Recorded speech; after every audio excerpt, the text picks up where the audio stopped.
मैं इस वीडियो में यह कहना चाहता हूं कि कई H1B वीजा धारक मुझे संदेश भेज रहे हैं। उनके माता-पिता मुझे संदेश भेज रहे हैं। यह एक ऐसा प्रश्न है जो वे सभी पूछते हैं। कल भारत में जीवन कैसा होगा? यह एक ऐसा प्रश्न है जो मैंने कई लोगों से पूछा है। मैंने लगभग 6 या 7 महीने पहले इस बारे में एक छोटा-सा वीडियो बनाया था। मैंने कहा था कि आपको हमेशा निर्भर नहीं रहना चाहिए। यानी यह कहने के बाद कि आप निर्भर हैं, हमेशा अमेरिका पर निर्भर रहे। अब हम अमेरिका पर इतना निर्भर हो रहे हैं, यही कारण है कि हमें बहुत सारी समस्याओं का सामना करना पड़ रहा है। चीन को यह समस्या क्यों हुई? उनके पास 11% लोग हैं। जब वे वापस आए तो चीन ने खुले हाथों से उनका स्वागत किया और उन्हें उनकी जरूरत की हर चीज दी। यह सरल है। भारत नामक महान देश में ऐसा क्यों नहीं हो रहा है? इसका क्या कारण है? हालांकि यह निश्चित है, हमारे राजनेताओं ने, जिन्होंने हम पर शासन किया, अपनी दीर्घकालिक दृष्टि खो दी है। यानी 2 रास्ते हैं, एक अच्छा और दूसरा बुरा। कोई भी इसे जादू से नहीं कर सकता। नहीं, हमें इसका डटकर सामना करना होगा। यही जिंदगी का सबसे बड़ा सबक है। संकट आएगा, अस्थिर परिस्थितियां आएंगी, बड़े बड़े पहाड़ चढ़ने पड़ेंगे। ऐसे समय में सरकार को आगे आना चाहिए। सरकार को कैसे आगे आना चाहिए? सरकार को पूरी बात कहनी चाहिए। यानी मोदी यहां कहे, भारत के प्रधानमंत्री जहां कहे, हम इसका सामना करेंगे, भारत इसका सामना करेगा, लेकिन दिखावे के लिए यह ऐसा ही है। लेकिन हमें जो कहना चाहिए वह यह है कि हम इसका सामना करेंगे। यही संदेश हमें इन युवाओं को देना चाहिए, अमेरिका को नहीं। यह संदेश अमेरिका के लिए बहुत मायने रखता है। यानी आपको वास्तविकता और कल्पना की काल्पनिक उपज को समझने की जरूरत है। ऐसी बकवास की कोई जरूरत नहीं है। हमें वास्तविकता में जाना होगा। घटना वह नहीं है जो हम चाहते हैं। संकट आएगा, समस्याएं आएंगी, नौकरियां जाएंगी। आगे क्या होगा? चिल्लाने का कोई मतलब नहीं है। हमें इसका सामना करना होगा। यही वह महत्वपूर्ण सबक है जो भारत सरकार को भारत के लोगों को सिखाना चाहिए। मैं जो कह रहा हूं उसमें कुछ बातें जोड़ना चाहता हूं। जब इतने सारे लोग बिना नौकरी के यहां आते हैं और अपने परिवारों के साथ आते हैं, तो कल की क्या उम्मीद है? यही पर सरकार को एक महत्वपूर्ण काम करना चाहिए। ऐसी स्थिति भारत में फिर ना हो। यह सबसे महत्वपूर्ण बात है।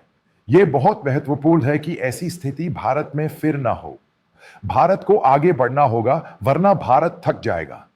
यहां जो किया जाना चाहिए वह यह है कि भारत सरकार को यह कहना चाहिए कि यह स्टार्टअप कार्यक्रम शुरू करें और अभी 1, 2 या 3 लाख करोड़ आवंटित करें। लोगों को आने दें और शुरुआत करने दें। यह सबसे महत्वपूर्ण काम है। मैं जीएसटी छूट के पक्ष में हूं। इसका मतलब है कि युवाओं को उम्मीद मिलेगी। सरकार इतने लाख करोड़ देने जा रही है। Alright, that's it. एक महत्वपूर्ण बात है, हमारी बैंकिंग सबसे गंदी बैंकिंग है। हम इस बैंक में जाने वाले हैं और हमें अब कोई घटना नहीं दिखती। हम सब ऑनलाइन हैं। यूपीआई कुछ ऐसा ही कर रहा है। यह युवाओं के लिए एक परियोजना है। कितने ही युवाओं ने मुझे बताया है कि बैंक जाने के बाद सबसे पहले तो वहां बैठे मैनेजर को यह बात समझ नहीं आती, क्योंकि अगर आप मैनेजर कहते हैं तो वह 45 से 50 साल का आदमी होता है। अगर आप कहते हैं कि यह आदमी कोई प्रोजेक्ट करने वाला है, तो उसे इसके बारे में कुछ नहीं पता। उसे इसके बारे में कुछ नहीं पता। उसके पास बस एक ही वजह है, पैसे देने के बाद बैंक को पैसा वापस मिल जाएगा ब्याज सहित। बस सरकार को इसे बदलना चाहिए। सरकार को इसे फंड देना चाहिए। बहुत सारे होशियार युवा हैं। अगर सरकार उन्हें फंड दे तो हम उनसे कोई कर्ज नहीं देखेंगे। ये युवा जो पढ़ रहे हैं, ये 24, 25, 30 साल के, ये कर्ज कहां से लाते हैं? उन्हें एक प्रोजेक्ट के लिए 3-4 करोड़ रुपए चाहिए। सरकार को इन बैंकों, यानी इन बैंकों में बैठे लोगों को सचमुच शिक्षित करना चाहिए। एआई क्या है?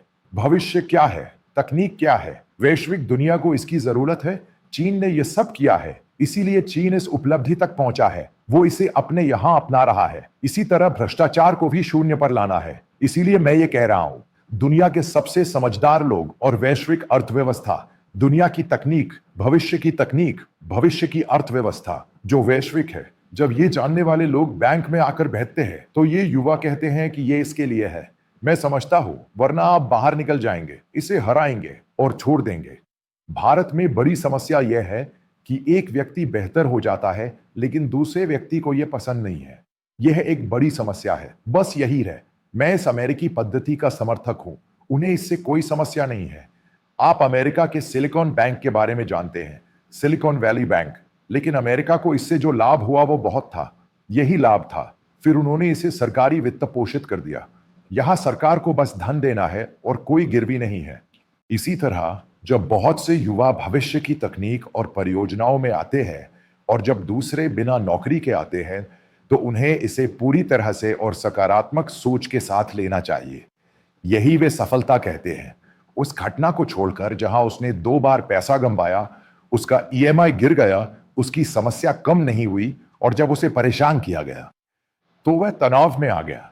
इसी तरह हम परियोजनाएं बनाते हैं और चीन की तरह अपनाते हैं। हमें एक क्षेत्र में नहीं रहना चाहिए या कितने क्षेत्र हैं। आइए कृषि को ही लें। भारतीय कृषि में क्या गलत है? नहीं, लेकिन आज भी कई इलाके ऐसे हैं जहां हम खेती नहीं कर सकते। कई जगहों पर कई समस्याएं हैं। हालांकि वहां खाद है, हमारे यहां कृषि विभाग है।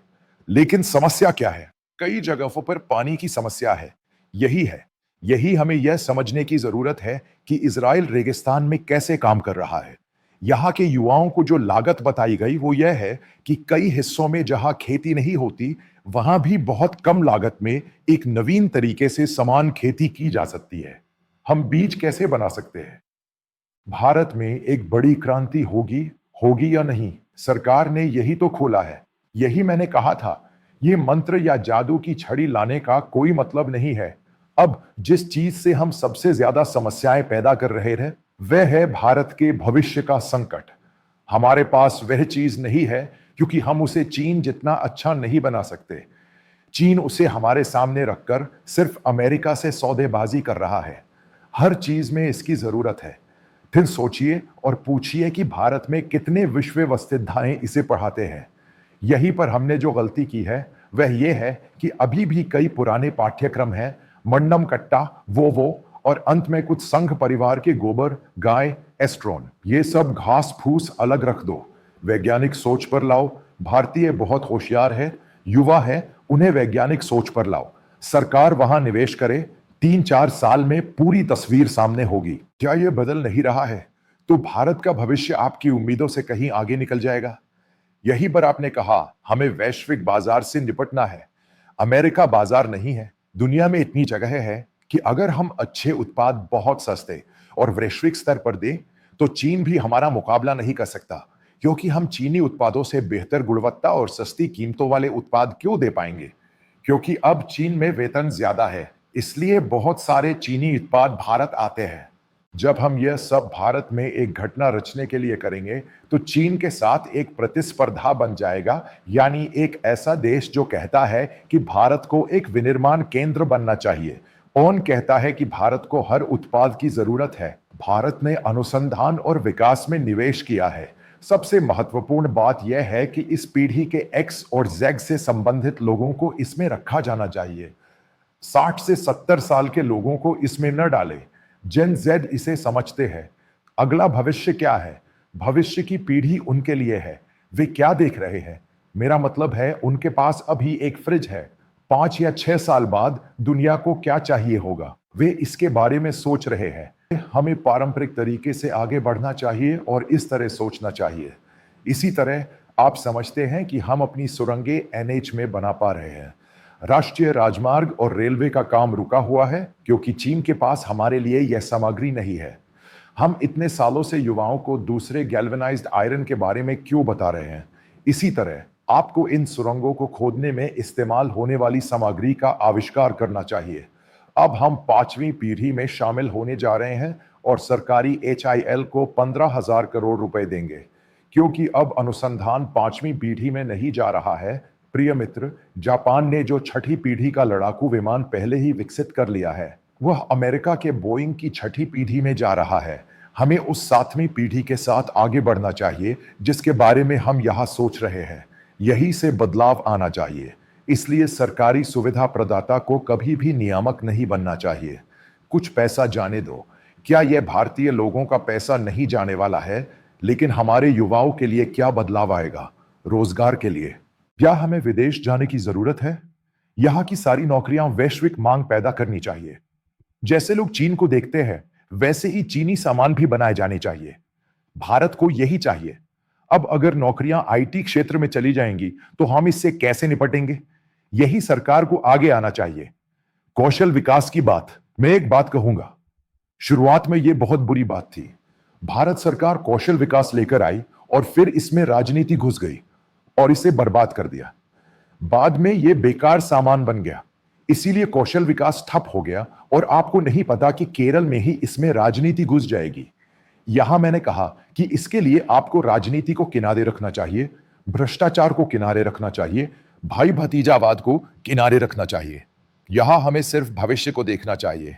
हमें उन लोगों को नियुक्त करना चाहिए जो इसके लिए उपयुक्त हो। यही मैंने कहा।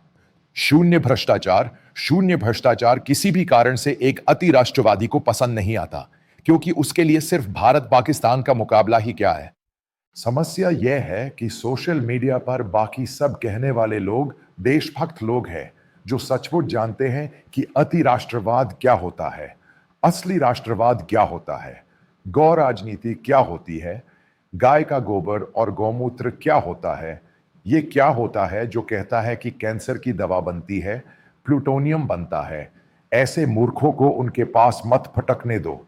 उनके अंदर कौन सा वैज्ञानिक स्वभाव है? मैंने योगी आदित्यनाथ के बारे में वही कहा जो ज्यादातर प्रधानमंत्रियों ने कहा है, वैज्ञानिक स्वभाव। वह एक मंदिर के पुजारी है, लेकिन उनके वैज्ञानिक नंबर को स्वीकार किया जाना चाहिए। इसी तरह आगे बढ़ना चाहिए, तभी भारत आगे बढ़ सकता है। वरना सोशल मीडिया पर गोबर, गौमूत्र, ये वो सब चिल्लाने से कुछ नहीं होगा। मैं आपको इस आयुष के बारे में बताता हूं। इस आयुर्वेद से हमें क्या दिक्कत है? इसकी अपनी सीमाएं हैं। इसे ज्यादा सुविधाजनक मत बनाइए और इन लोगों का स्वास्थ्य खराब मत कीजिए। मेरे पास सबूत है, मैं एक दिन खुलकर बताऊंगा। एक्वा पंचर, किक पंचर वगैरह कहकर गलती कर रहे हैं। हमें वैज्ञानिक सोच के साथ भारत जाना चाहिए। हमें एस्ट्रोना जाना चाहिए, यानी हनुमान पहले गए।